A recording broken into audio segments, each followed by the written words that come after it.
Roger, when I was a teenager back in the 1970s, I remember a song that came out talking about the age of Aquarius. Mm-hmm. And since then, we've seen the development of the New Age, and I wondered if back when you were involved in spirit worship, if they talked about New Age at all. Oh yes, it was a big thing that was coming up. One of the major deceptions of the last days. And the priest told us, we talked for quite a while, and then he said, could I have a little bit more of your time? I want to do something very fascinating. He says, the grain plain, the master's grain plain, for harvesting the nations, for harvesting the multitudes of the earth into his cause, just before the close of the great controversy between the forces of good and evil. So we continued, after we expressed ourselves that we're deeply interested to know more about the activities of spirits. And he said it's going to be done in a unique manner. This grand plan is going to take people are going to eat the stuff.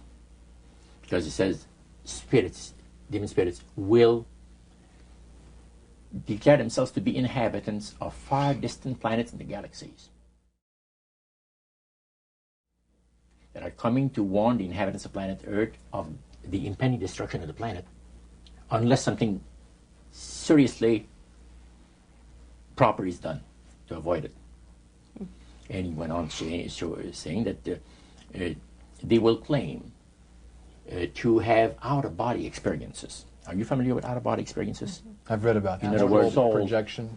Yes, right. Goes into different parts of the world and sees things and come back and then they write all about it. I've heard of that. So, due to the fact that the millions of the earth, people, believe in people having an immortal soul, he says it be readily accepted when the spirits will, through a trance medium, converse with influential people of the land, you see. Now, what is a trance medium? It's a channeler today. What is known today as a channeler? Channeler, yeah.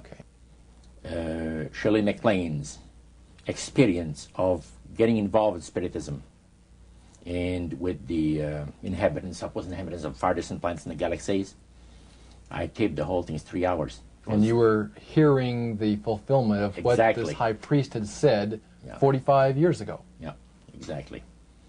So he went on explaining about the fact that the spirits will show themselves willing to give valuable guidance that will not only help people avoid the destruction of the planet, but it would cause them to enter into a higher state of existence.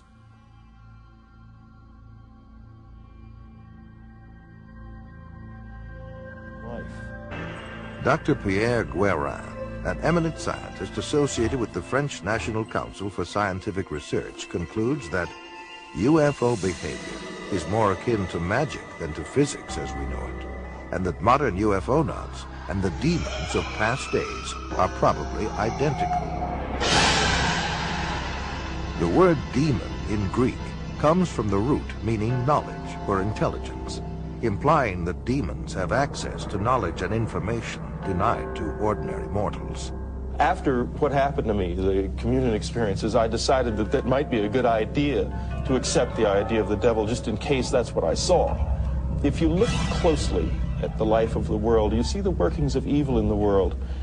There seems to be a sort of machinery behind it that is far beyond just the accident of human life. In the modern world, we see reports of believers being told to gather, awaiting a sign from the Queen of Heaven, Mary. And when they gather, silver discs appear. The most famous of these incidents, according to ufologists, is Fatima. In October 1917, 60,000 people gathered to receive a sign, and 3 silver discs appeared. As a result of this, the people felt sudden intense heat, drying of clothing and of the soil, physiological effects, or miraculous cures. Could the same fallen angels who presented themselves as gods to our ancestors be reinventing themselves for the modern world as modern-day gods or as aliens who have come to rescue us from ourselves? The Mayan calendar starts at 3114 BC and ends at 2012 AD. In 755 AD, Mayan priests prophesied that the total eclipse of the sun of July 11th, 1991 would herald two events: cosmic awareness and earth changes. On that day, shortly after 1 p.m., a silver disk hung motionless below the total solar eclipse. By appearing during this eclipse, the UFOs have identified themselves to many as the Mayan gods.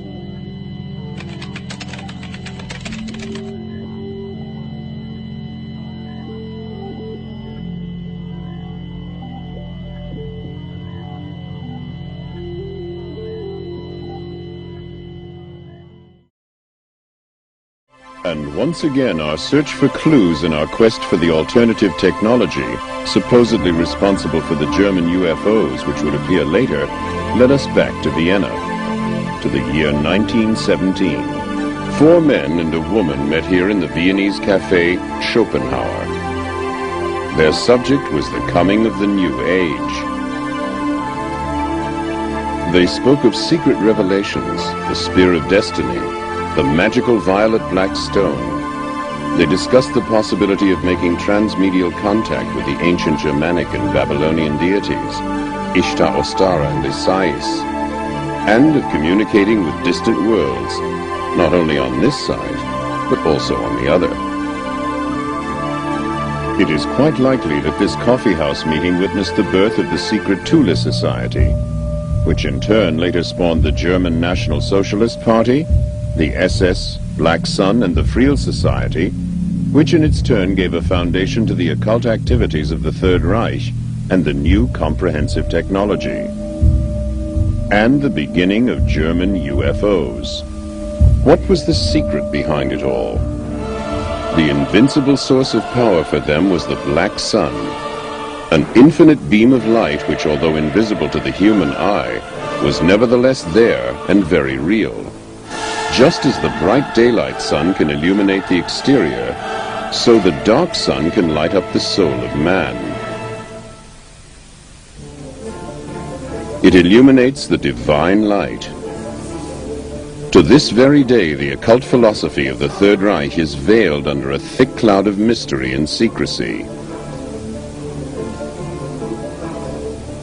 Its leaders were drawn from the ranks of the Thule Society and the SS. In many ways, their ideas differed significantly from the accepted National Socialist Party line. Their emblem was the Black Sun. A secret philosophy thousands of years old provided the foundation on which the occult practitioners of the Third Reich would later build. The Black Sun symbol can be found in many Babylonian and Assyrian places of worship. Even the Phoenicians and the Carthaginians knew of the symbol and the beliefs that it represented.